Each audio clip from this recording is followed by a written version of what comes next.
Welcome to Season 4 of the Ascent Podcast, a show about inspiring people who explain their path to achievement. I'm your host, Joe Burgess, Wealth Advisor at Moxie Wealth Management. Today on the show, we chat with Twin Cities news anchor, Leah McLean. Leah talks about the swift rise in her career to achieve her dream position and the difficult decision she eventually made to change course. We talk about getting personal on Facebook and the freedom she gained by taking risks. Leah, welcome. Thanks for joining us on Zoom. At least I get to see your face now. Hey, Joe. Hi. It's nice to meet you virtually. I kind of think, in a sense, we're kindred spirits. We both went to Christian or Catholic high schools. We both went to Catholic college. You were at St. Thomas in Minnesota, and I went to St. John's, actually. Uh-oh. Yeah, so we can still like each other, I think. But I think we can. You're not. Yeah. You're not the only Johnny I know. Right. Where'd you go to high school, though? Bethlehem Academy in Faribault, little Catholic school. Okay. Yep. Gotcha. I actually graduated with 22 people. That's how little we're talking about. Yeah. Yes. Yeah. But we were, surprisingly, for a little school that could, we were actually really good in sports back in the day. That's kind of cool. Yeah. My elementary school was Maranatha Christian Academy. Oh, yeah. And when they started showing up in the sports world, I was like, really? This is amazing. Right. Well, after I was gone. Right. But yeah. Anyway, we were both actually communication majors, too, if you can believe that. That's right. Except for funny. You become a news anchor and I veer off into finance for some reason, but a little bit different. I often say if I were smarter, I would have gone into finance. Right.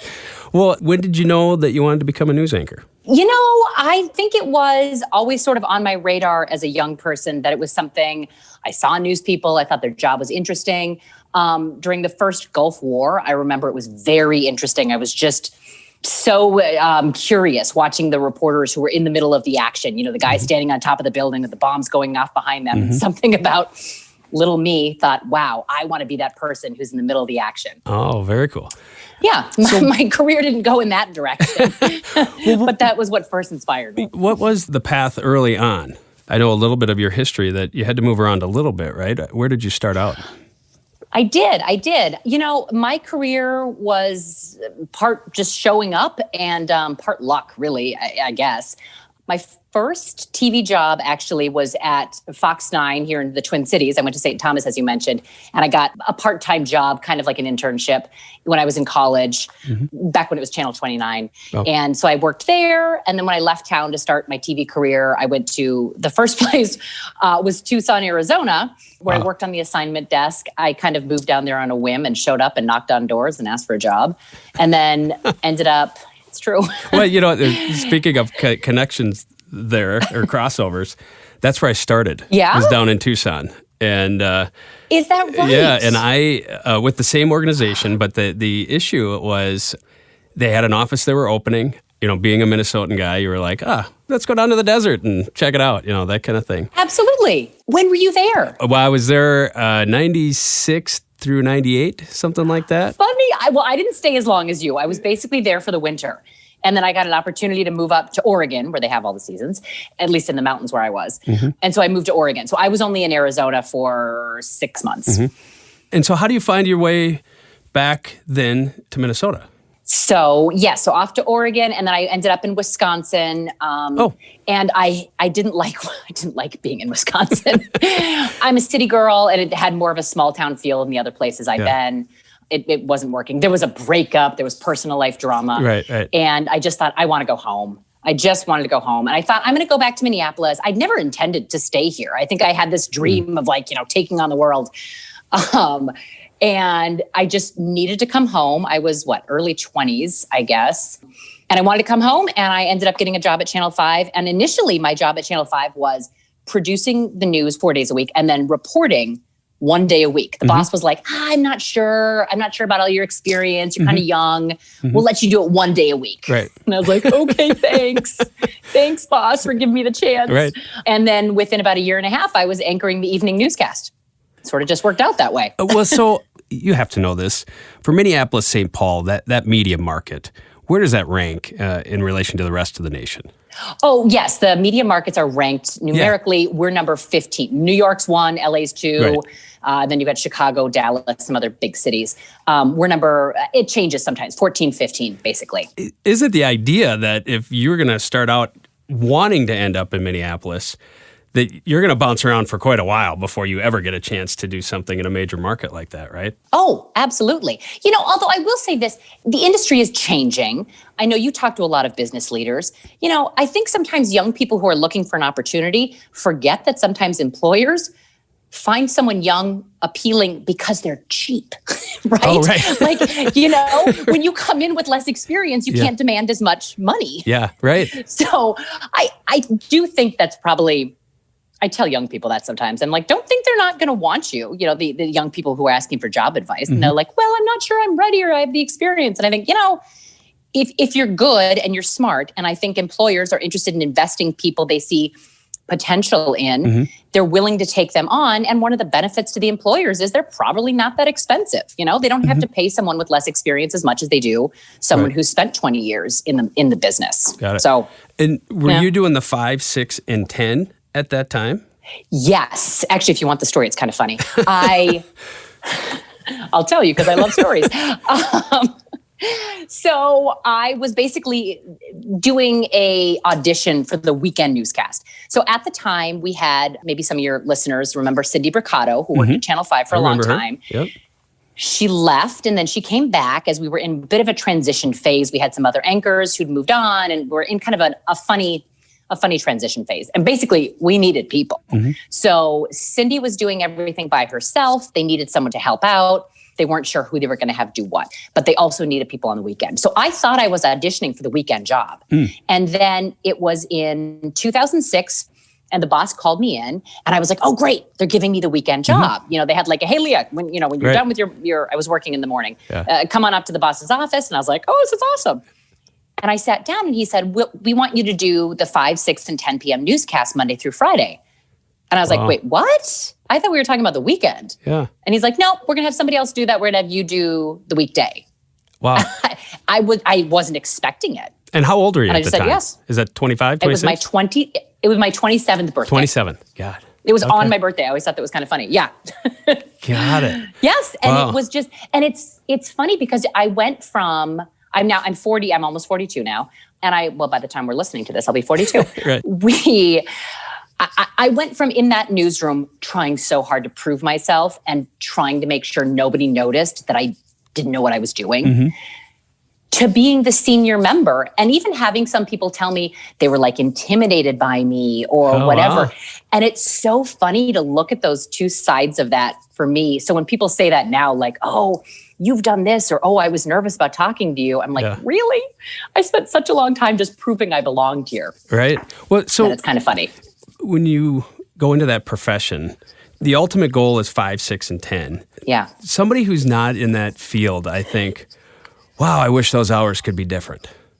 In a sense of, or maybe mm-hmm. you're just like, well, that's kind of insignificant because really doing what I do, that's the thing. And that's when people are. And, it's almost like, I don't know if you were going to be in a play or something and you're like, well, yeah, we do the weekends on Saturday night. That's when we do it.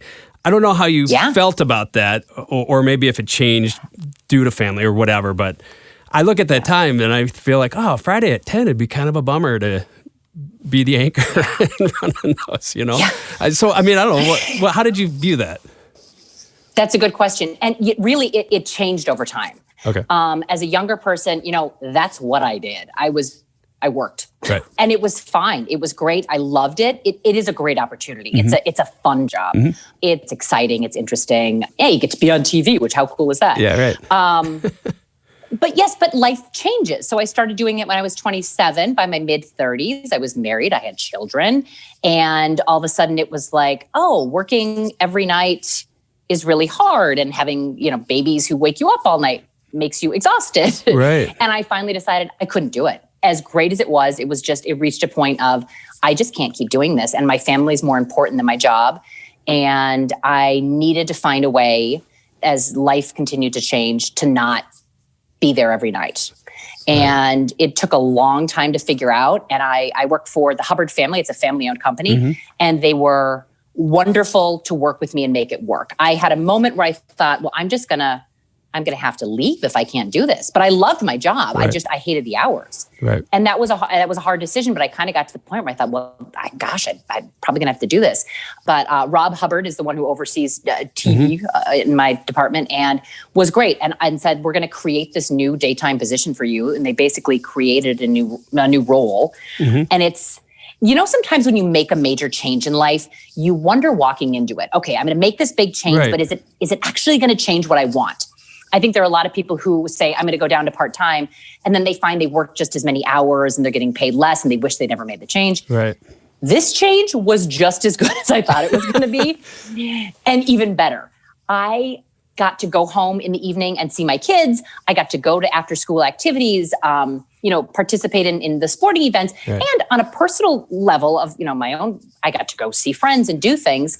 I think part of the reason you and I are talking is I put a Facebook post out there that a lot of people read. Yes. About, in the middle of this, my life basically fell apart. Right. It's not a joke. And my marriage ended, and it was devastating.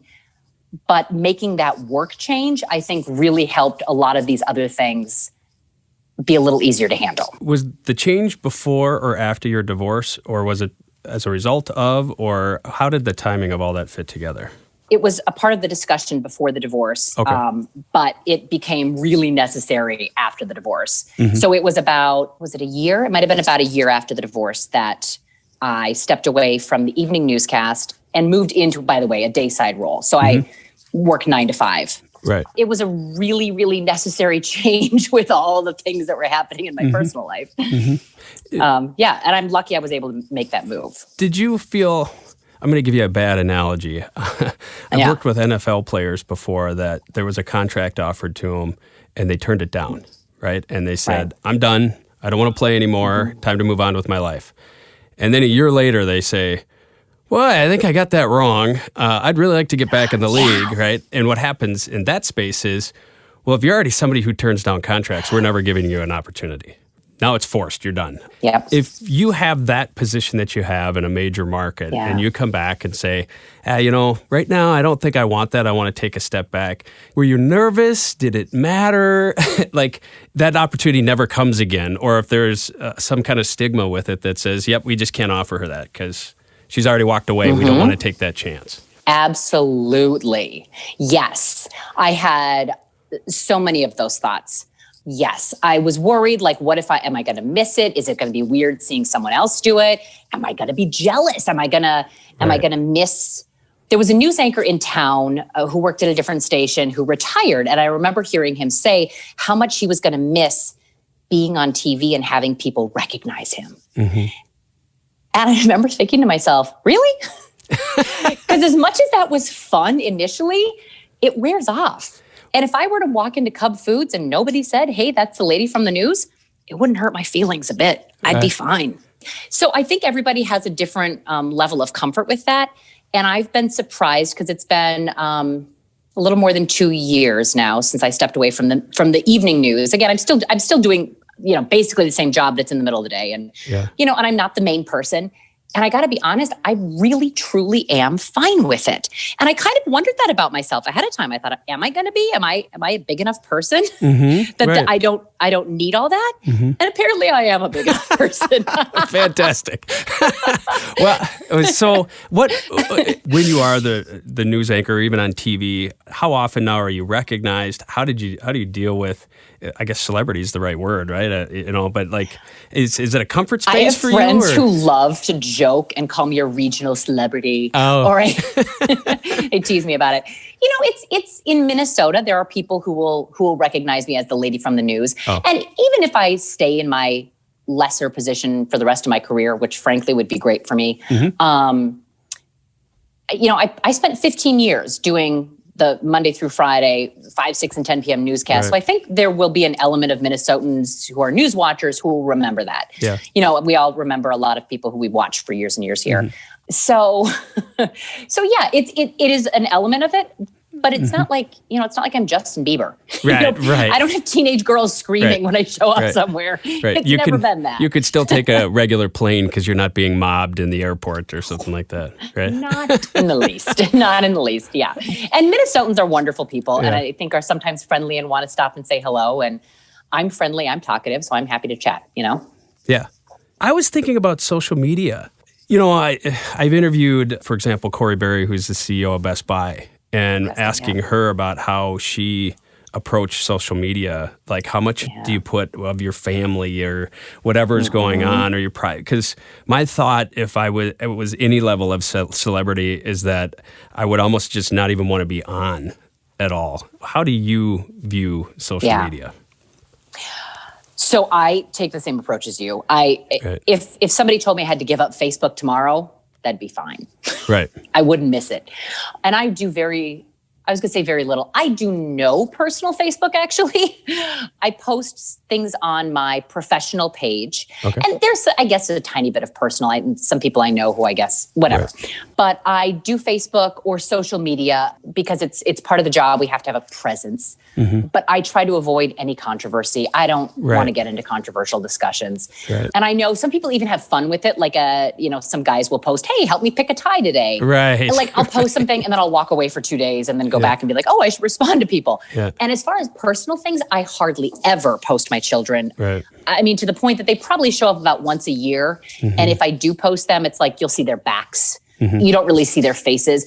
In part because I feel like it is their lives, and at some point in time, I want them to make the choice about what their own social media presence is. And I will respect other people who make a different choice. And a lot of people do. Right. I think I'm kind of old-fashioned in this way. Mm-hmm.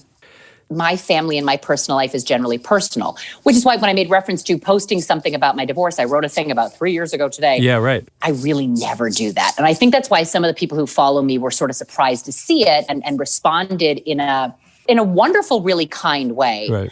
Because it was also, and I was nervous about doing it. I had conversations with a few friends. People post things all the time. Right. But for me, I thought I never really put anything about myself, my own personal life out here.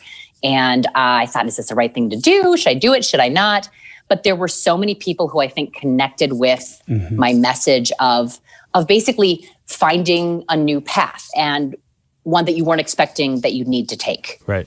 To clarify a little bit, you wrote about your divorce and explaining that to everyone because I think maybe the impression was people still thought you were married or people didn't know what was going on or what was the reason behind it? So some of it might sound a little petty. Yeah, right. I've been divorced for about 3 years and I did find, and talk about my personal life a little, but I think people assumed that I was married and I was running into this a lot, that it was, if you Googled me or whatever, it would show a picture of my husband or my children. And it just bothered me that this was the general story out there about me and it wasn't right. And it was missing this big element. And it also felt like I had to explain it too often or people were surprised. I thought, I'm just going to put this out here. But there is something cathartic about writing something and sharing something. And I know in the last couple of years, I've been reading so much about this idea of particularly women having it all, balancing their successful careers, their families, and making themselves crazy because it's so overwhelming and it's more than they can handle. And they're shocked that having it all is so incredibly difficult. I thought, I know there are so many other people who are in the same boat as I am and have found themselves on a new path, whether they like it or not. Right. And yet maybe you're shocked to find that new path isn't as bad as you thought it was going to be. Right. You would never have chosen to have made a change like this. But when it happens, I am a firm believer, whatever it is in your life, and people find themselves at a crossroad for whatever different reasons. COVID has certainly forced that upon many of us. I think we have a choice. Can we turn our negative into a positive and look for a new opportunity in the face of a challenge? Or do we see it as a problem and wallow in this new challenge? Right. For me, it was a major change in life. And I was like, I need to do some self-reflection.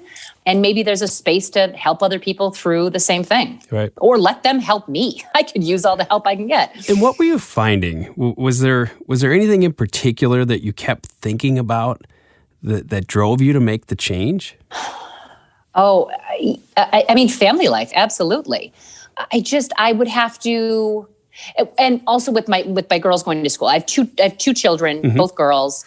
They are 7 and 8 now, so they're about a year and a half apart. When they were little, I'd be home with them all morning. I'd put them down for a nap, and then I'd go to work, and then I'd come back in the evening to put them to bed. But I only had about an hour of time, so it was kind of it was always a little too rushed and always a little too chaotic, and that probably brought more stress into the whole house than needed to be there, because I was like, I got to hurry up and do this, and which is not a great way to put a child to bed. So that was really tough. I didn't want to leave my children. And I knew when they went to school, I wouldn't see them during the week. If they're done with school at 3:30 in the afternoon and I don't get home from work till 7:30 for an hour, they've done their homework. Right. They've had their dinner. They've everything else. And I was going to miss it all. And I just wasn't willing to miss it all. So that was the process, though, because, I mean, I'm just picking up as you're talking. Yeah. You do the 5 to 6, you come home, you put the kids to bed, you go back to work, and then you do the 10. That's how it worked. Right. Yes. Sorry, I know it's a lot. Yeah. Yes. Well, I made it a lot. And it's exhausting. Yeah. It sounds like you had the change in your mind, and then all of a sudden, boy, you really got a life change pushed on you that you had to pick up the pieces and do something. What do you say to that person who is they're not uncomfortable enough? Oh, that's a great question. Yeah. Yeah, that you need the change, but there's no big push. Yeah. I think for a lot of people right now in COVID, because for all of us, our lives are disrupted. Right. I think there are a lot of people who are going to re-enter the world in a new way. And I've been having that discussion with a lot of friends lately too, and married friends I have a girlfriend who talked about before COVID, she said she and her husband were at different sporting events every night separately with their 2 kids. Right. She's like, we never sat down and had family dinner. And they both have busy careers and busy kids involved in sports. And she said, after this thing's over and we're going back, I'm not going to step into our old life. I'm going to step into a new situation.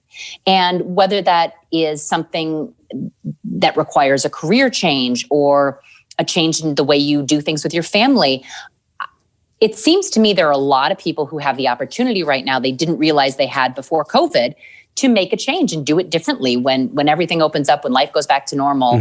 What is the normal you choose? Because I think you're right. Sometimes life goes along and you don't realize you're making all these small choices. And next thing you know, you've built a whole life. Right. And sometimes we don't take the time to step back and say, is this the life I want? Right. Is this the life God wanted me to be living? And if it's not, maybe you make a change or maybe you don't. I don't know. Right. I guess and sometimes small things happen and build up and sometimes you just keep on plodding down the same path. I think there's a little bit of a process of learning to say no. And I imagine with your career, that was obviously a big saying no, that I want to give back the career that I have. What do you think about that process of decluttering and saying no? Is that tough for you? Tough, yes, but so satisfying and reaffirming. I think for me, there's something liberating about letting everything go. The personal life I thought I was building, not going the way I wanted it to. I remember telling a friend, like, when your worst nightmare comes true and then you live the next day and you realize you're still breathing and you realize everyone's okay and they're going to be okay, it's so liberating. I feel like I can be more bold in what I say. I can be more relaxed about what's going to happen if something goes wrong, because I feel like the worst thing that could go wrong for me did go wrong. And I'm still here and my kids are still here. Frankly, I don't ever think divorce is the right thing for kids. Sure. Just put that out there too. Right. For me, I don't. It's too bad for kids. It's and they get thrown into it and it's a shame. But they are good kids, and my goal as their mother is to help them see the challenges in life as opportunities and overcome them. We want to build children into grown-ups who are full of empathy and kindness and are decent citizens. And I don't think they necessarily become those things by having everything easy all the time. So as a good parent, hopefully we can instill those values in our children through good times and through bad times and help them learn those lessons. That's what I'm trying to do with my kids. But yes, as far as my career changing, which was my choice, I'm so glad I made the choice. My personal life falling apart wasn't my choice. But having everything that I thought I was planning on not panning out the way I wanted it to was the most liberating experience of my life. Wow. That's fantastic. So what would you say to the women out there that are fighting on that work-life balance scenario? Well, first of all, I'm so hopeful right now for them. I do think that as terrible as COVID-19 has been and all the damage it's done to our world, I'm really hoping that it's given us this pause, that we can step out of it and be more aware of what we're creating next time. And I think for men and women, but honestly, I think a lot of times women do carry more of the load when it comes to the family life. And maybe that will shift a little bit more. Maybe that will be something that shifts now that people have all been in their home together more than they ever were before. And maybe this shift to more working from home will have more of an impact. I don't know, and give people more flexibility. We'll see what happens. But I do think it's too bad that a lot of women who choose their families and pull themselves out at probably when they're at their highest earning potential too, never really get back into that fast track they were in before. I think they get shifted into another lane. And I really think that's too bad. And it'd be nice if there were more opportunities for women to make a choice to positively impact their family.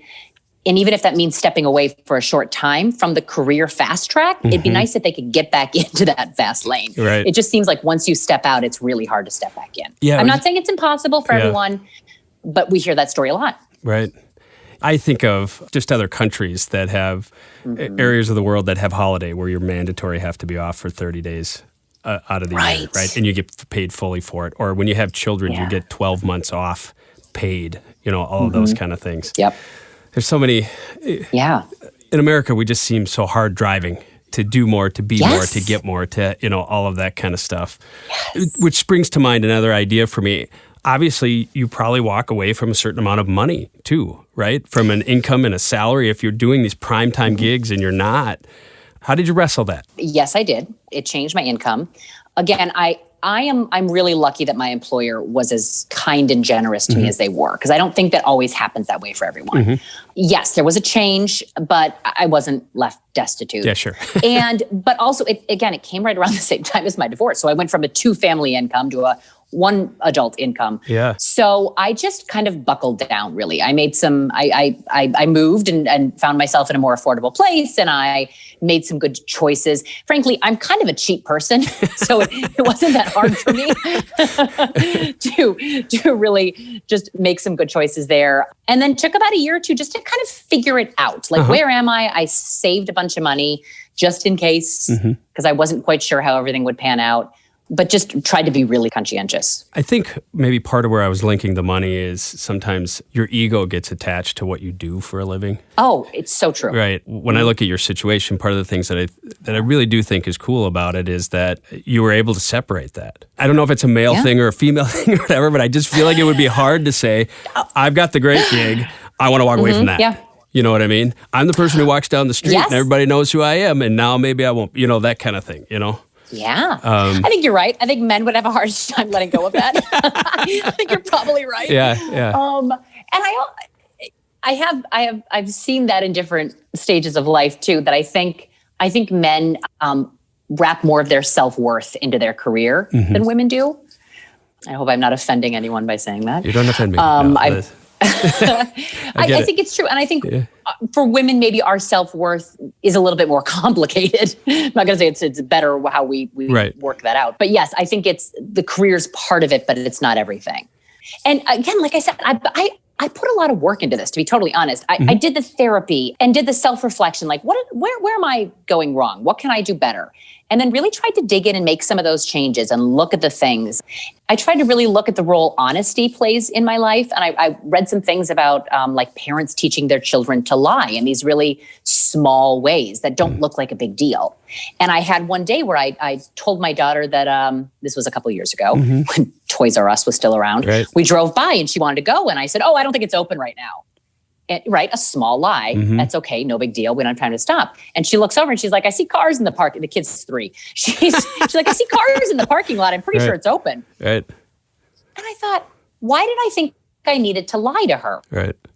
maybe I need to make a better choice here because I'm teaching her that it's okay to lie when you think the situation is right. Mm-hmm. Why couldn't I have just said, we don't have time to stop right now. I'm sorry if that's disappointing for you, right? But the point of that is, I think there are so many areas in life where we need to be willing to look at ourselves and say, where am I missing out? Where am I doing this wrong? And have an honest look at that. And I think that's going to help us in our personal lives and our careers and whatever else. Mm-hmm. I might be totally off course here. I don't know.